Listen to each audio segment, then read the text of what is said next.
Struggling to make your vocals sit right in the mix? Keep watching, because in this video you're going to learn a simple trick using just a plate reverb that will instantly make your vocals sound loud and clear while sitting perfectly in the mix. But first, be sure to grab my free vocal effects cheat sheet if you want to learn how to apply effects like delay and reverb like a pro. There's a link in the description below or on screen now. So I was just playing around with this track that a student sent me. It's a pretty cool song and I haven't mixed it yet. I've just got some balancing going on and some mix bus processing, got some effects going, and I just wanted to quickly show you how this plate reverb trick can really make a vocal sit right in a mix. So first of all, let's just take a listen. So this is with no processing on the vocal, not much processing overall, but we've got a bit of reverb going on the backing vocals, the drums and some of the guitars. Hey, just give me a sec and hear me out. Enough of complaints for today. Hey, just give me. So pretty unique, got some Queens of the Stone Age vibes going on. It's pretty raw and it sounds great considering it hasn't been mixed yet. We've got a really good sound. We've just got some mix bus processing and that just goes to show the strength of that. So this is without any mix bus. Hey, just give me a sec and hear. And this is with mix bus. Hey, just give me a sec and hear. But now let's get back to reverb. So on the backing vocals, we've got a room reverb and we've just got a general room reverb bus set up. But right now there's nothing on the lead vocal and it's just not really sitting right. Hey, just give me a sec and hear me out. Kind of sticking out the mix, it needs some space, and I think this is the perfect place for the plate reverb trick. Now, plate reverb is interesting because it isn't made to sound real. Now, at this point, you're probably wondering, well, why plate? Why not hall? Why not a room reverb? And honestly, there's no right answer. There isn't a case where you should always use a hall in this situation or always use a plate in this. It really just depends, and what I recommend you do is just go through and try them all. If you've got a reverb that has all three within it, even better, because you can just flick through them and see which sounds best for the track. And once you get used to how those different reverbs sound, then you'll know which to reach for before you even try them out. You'll go, this track would probably sound quite cool with a long room reverb or a short hall, etc. So there's honestly no answer to that question, but plate reverb is interesting because it isn't made to sound real. It's literally a metal sheet suspended with some microphones on it. It's not room reverb, it's a plate, it's a fake reverb. And this makes it interesting because it sounds really smooth. It sounds super smooth and it works really well with shorter decay times. Now, another character of plate reverb is that it sounds really bright because it's literally a metal plate suspended in a frame. So what this means is on something like vocals, it completely changes the tone of a vocal. Reverb has a big impact on the tone of the source. If you're adding reverb to a vocal, you should think, do I want to make this sound duller? Do I want to make it sound brighter? And then you can shape the tone of that reverb to in turn shape the tone of the vocal without having to apply any processing directly to the vocal. So it's a really subtle way of bringing out the top end or the warmth in a vocal. So in this case, I think it's going to be a great way to bring out some of that top end in the vocal without getting a pop kind of sound to it, because this is a very gritty rock track, but I still want to add some brightness, so a plate reverb is going to be good for that. And in general, that's why plate reverb works well on vocals. Now let's go back to that idea of short decay times, because shorter decay times also work well on vocals because we don't want to make the vocal go too far back in the mix. So when we use a plate on the vocal and just a normal room on everything else, first of all, it stands out because we've got a different reverb on the vocal to everything else, but also we can use shorter decay time, so we can add space to the vocal without putting it further back in the mix. So this is going to add brightness, it's going to add shimmer, it's going to make it sound professional, and it's going to make it sit right, but it's not going to make it too far away. Now, quick disclaimer before I go through the 4 steps involved in this trick. Don't use it in every mix just for the sake of it. It's not one of those tricks. It's just something to have in mind. Like I said, when you need to add reverb to a vocal, try a hall, try a room, see what works. And if the plate works, awesome, you can use this trick. So let's dive right in with step number 1, which is to add loud reverb on a bus. So we've got the vocal here, it's dry, nothing's happening. And I've already set up a plate reverb bus here. And the reason I've done it on a bus is because now I can add a send on the vocal. So we can go bus, plate, and I can just set this to 0 so that we've got everything going to the plate, because I'm not going to use this for anything besides vocals. Now, the reason I do this is because I can add EQ now to the reverb. So normally if I just added the reverb directly to the channel, I'm just stuck with whatever settings are in here. And in this case, I'm using Space Designer in Logic. But because it's on an aux, I can add this EQ and I can start to shape the tone. Now, this was just the stock setting that came with it for some reason. So let's recall default, and we'll come back to that in a second. So let's close these. But that's step number one, is set up your aux or your bus or your effects channel, whatever you want to call it, and then bring up the send. Now, you also want to make sure that it's nice and loud, because what we're going to do now is tweak the space and the tone, and we're going to have this plate really loud in the mix to make that easier, and then we can just drop it down to the level we want. So let's hit play and see where this is sitting in the mix. Hey, just give me a second, hear me out. Enough of complaints for... Okay, so it's overpowering, it sounds awful, but that's good because we can really clearly hear what's going on with this reverb, and now we can tweak the tone. So step 2 is adjust the settings. We're going to open up our reverb. I'm also going to open up the EQ in case we want to do any tonal shaping. And notice I've got the EQ set before the reverb in the effects chain. And that's great because it means it's going to sound a bit more natural, because we're going to change the tone of the signal going into the reverb, and this is going to sound nice and natural. Whereas if we had it afterwards, sometimes that works better, but normally it can sound a bit odd because we're changing the shape of the reverb. So instead, EQ before normally works. So let's start with the reverb.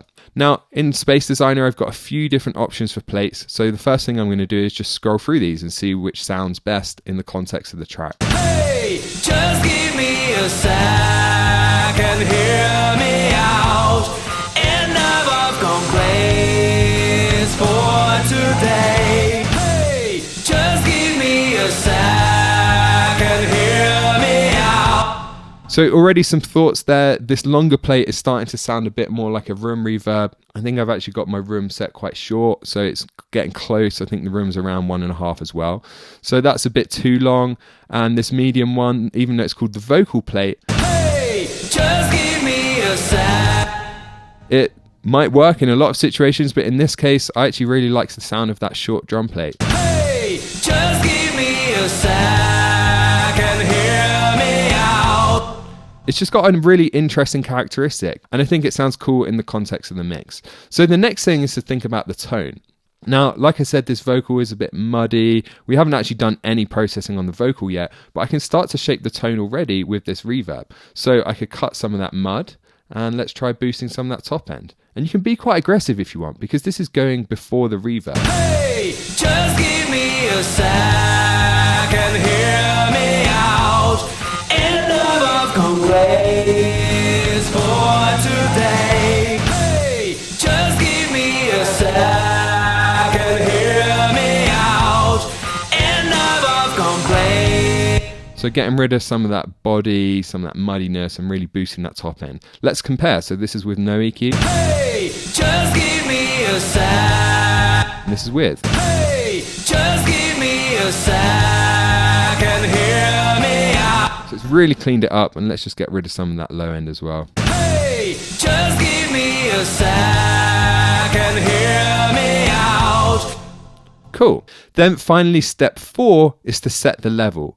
So we've got a tone that we want, and now we just need to get the level of this plate in the mix. So we're going to start by dropping this down to 0 and make sure we've got the vocal at the right place first. Hey, just give me a second, hear me out. Enough of complaints for today. Hey, just give me a second, hear me out. And now what we're going to do is bring up this plate until we notice it. And that's probably going to be about the right level. If we want it to be quite subtle in the mix, which is normally the case, then as soon as we notice it, we can stop, and that's probably going to be a good point. From there, it's completely down to you. I would urge you to err on the side of caution with reverb, especially when it comes to lead vocals, because it's easy to go too much, and then the vocal is going to get a bit lost in the mix. But with this kind of track, it might add an interesting twist to the vocal, or maybe it's going to sound cool. So obviously be creative, but err on that side of caution. So let's start bringing this up until we notice it. Hey, just give me a second, hear me out. Enough of complaints for today. Hey, just give me a second, hear me out.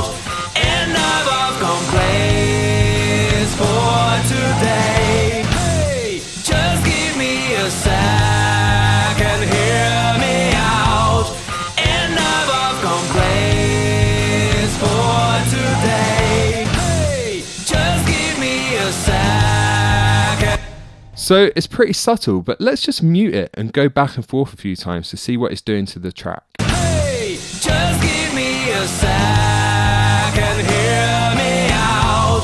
Enough of complaints for today. Hey, just give me a second, hear me out.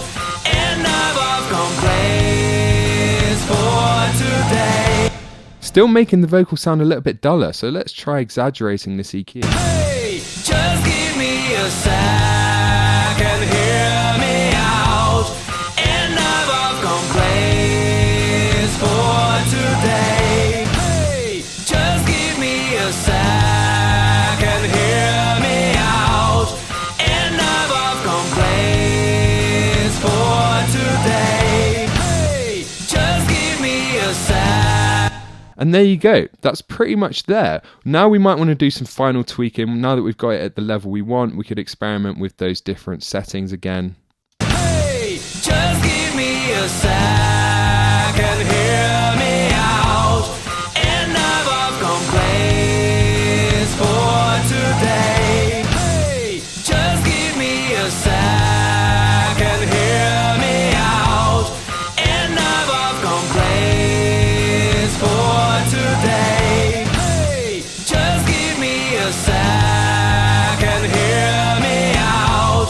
Enough of complaints for today. Hey, just give me a second, hear me out. Enough of complaints. Let's have a quick listen to a different section. True elegance, kind of a mission. Brings it bound to be found. And then without the reverb. True elegance, kind of a mission.